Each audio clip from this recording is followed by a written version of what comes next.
So this is like another big thing, right, with videos is sensor size. Yes. Hey, welcome to part 4 of Cinematic Video for Beginners. If you've already watched parts 1 through 3, hey, welcome back. If you haven't checked out parts 1 through 3 of the Cinematic Video for Beginners series, make sure that you do.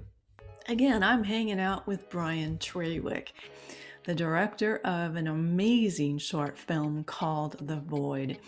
If you haven't seen it already, make sure that you click the links in the description below. He's going to talk about crop sensor cameras and how you shouldn't worry about it if you've got one. They're actually great. And how your lenses are really where the magic starts to tell a cinematic story. So let's get started. Personally, I, for video, love the Micro Four Thirds sensor. It's amazing. Um, I have a GH5 and some other Panasonic stuff that's Micro Four Thirds, and I love it. Um, you do get, think of it as like, they say crop, but think of it like a magnification. So Yeah. yeah, the sensors, if you compare it to a full frame, it's about 2 times smaller. So then you have a 2 times crop. Okay. So now this really doesn't, it's not like something where you're like, oh, I got 2 times crop. Oh, okay. Uh, all you just think about is magnification, right? If you put a 24 millimeter on it, it's actually equivalent to a 50, Okay. so you just have to think about that when you're buying lenses, like what Mm-hmm. style of shooting do you like? Do you like it tighter, wider, in that Mm-hmm. mid-range?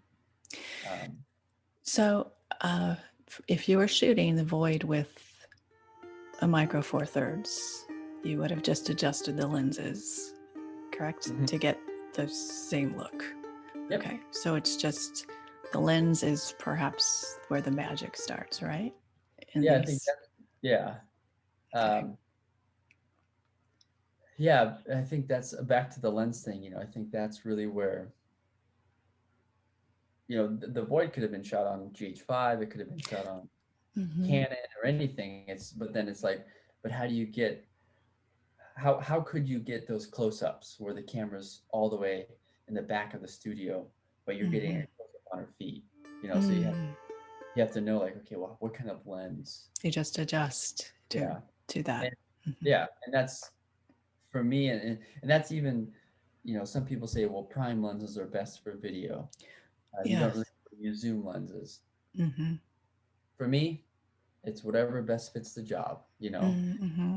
It it would be silly for me to go, well, just primes are good for video, so I'm just going to shoot the void on prime lenses.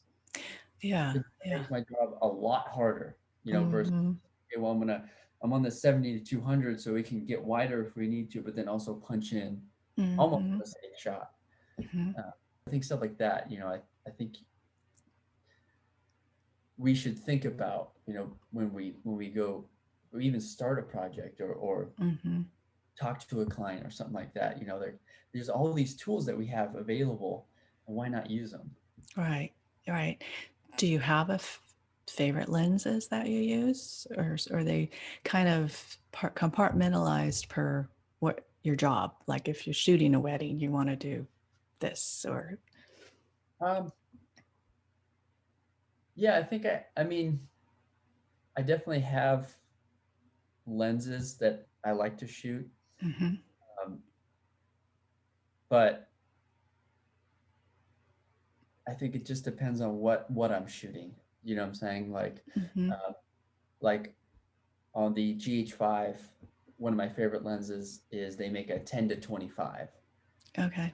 Uh, Love that lens.